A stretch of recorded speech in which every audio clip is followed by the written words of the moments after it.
જઈશું મારા સહયોગી પાસે, યોમિક પાસે, અને સમજીએ કે જે આઈપીઓની સિઝન ફરી એકવાર થોડી શરૂ થઈ છે, તો કયા કયા એવા આઈપીઓ છે કે જેમાં તમને ફરી એકવાર એક્શન બનતું જોવા મળશે, અને આઈપીઓના ડિટેલ્સ શું છે તે પણ આપણે જાણી લઈએ સહયોગી યોમિક પાસેથી. Yomik, over to you.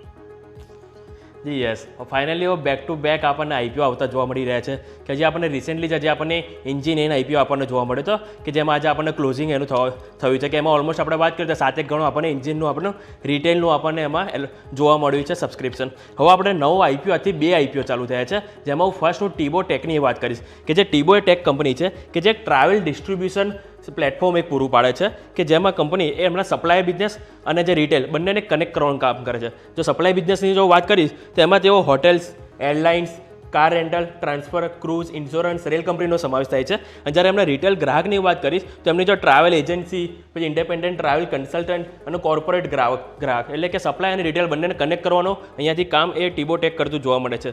અને જો એમનું જો વાત કરીશ એમના બિઝનેસની તો 31 ડિસેમ્બર 2023 સુધીમાં કંપનીએ કુલ 100 કન્ટ્રીથી પણ વધુ કન્ટ્રીમાં તેઓ ટોટલ 7500 ડેસ્ટિનેશનનું તેઓ સોલ્ડ આઉટ અહીંયાથી કર્યું છે, જે એક સારી બાબત છે. હવે આપણે વાત જાણીએ કે કંપનીની ડિટેલ્સ શું છે કે કંપની આજે ઓપનિંગ થયું છે કંપનીનું કે 8 તારીખે એનું ઓપનિંગ છે. અને ક્લોઝિંગ ડેટની જો વાત કરીએ તો 10 તારીખે કંપનીની ક્લોઝિંગ ડેટ આપણને જોવા મળશે, એટલે કે ફ્રાઈડે ક્લોઝિંગ થશે. એલોટમેન્ટ કંપનીનું 13 તારીખે આપણને સોમવાર આવતું જોવા મળશે. અને એમને લિસ્ટિંગની વાત કરીએ તો 15 મે એમનું આપણને લિસ્ટિંગ જોવા મળશે. જે બાદ જો આપણે આઈપીઓની આપણા લિસ્ટિંગની વાત થઈ, હવે આપણે વાત કરીએ કે એમની પ્રાઇસ કઈ રીતની છે તો પ્રાઇસમાં એક તો ઓલવેઝ ફ્રી છે, એટલે કે ₹1 આપણને એમની ફેસ વેલ્યુ જોવા મળે છે. પ્રાઇસ બેન્ડની વાત કરીએ તો 875 થી 920 રૂપિયા, એટલે કે આપણે કટ ઓફ પ્રાઇસ પર અપ્લાય કરીશું તો 920 રૂપિયા આપણને એમાં અપ્લાય થશે. લોટ સાઇઝની વાત કરીએ તો કે એક લોટમાં રિટેલમાં 16 શેરનો સમાવેશ થાય છે.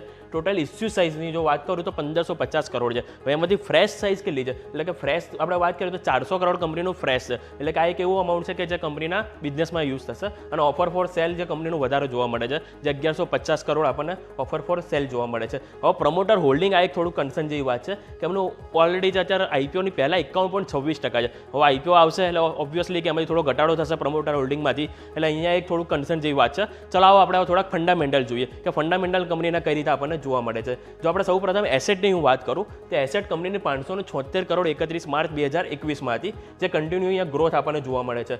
અને આ હજી 31 ડિસેમ્બર 2023 સુધીનું છે, એટલે કે આ 3 ક્વાર્ટરના છે, એટલે હજી એક ક્વાર્ટરનો હજી ડેટા હજી અપડેટ થશે. એટલે કે સ્વાભાવિક છે કે અહીંયા આપણને 4000ની ઉપર આંકડો જોવા મળશે, એટલે એસેટમાં સારો એવો સુધારો થયો છે. જો હું આવકની વાત કરું તો આવકમાં પણ આપણને 176 કરોડથી 511, 1085 અહીંયા પણ આપણે કન્ટિન્યુ આપણને આવકમાં પણ સારો સુધારો થયો. હવે નફામાં આપણે એક વખત જોઈ લઈએ તો નફામાં આપણે વાત કરીએ તો અહીંયા 34 કરોડ માઇનસમાં હતી કંપની. એટલે અને જો જે રૂલ્સ છે સાઈબીનો કે જે કોઈ બી કંપની 3 વર્ષમાં એક વખત જો માઇનસમાં હોય તો એ રિટેલ કેટેગરીમાં 10%થી વધારે એલોટ ના કરી શકે. એટલા માટે આઈપીઓમાં 10% જ આપણને રિટેલ કેટેગરી જોવા મળે છે. જે આપણે વાત કરીએ તો ખોટ હતી, ખોટમાંથી કંપની કન્ટિન્યુ આપણને નફામાં આવતી જોવા મળે, એટલે આ પણ એક સારી બાબત છે.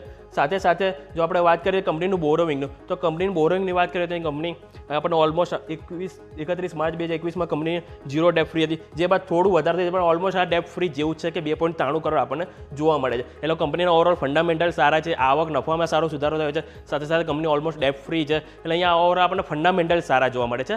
આ વાતથી આપણે ટીબો ટેકની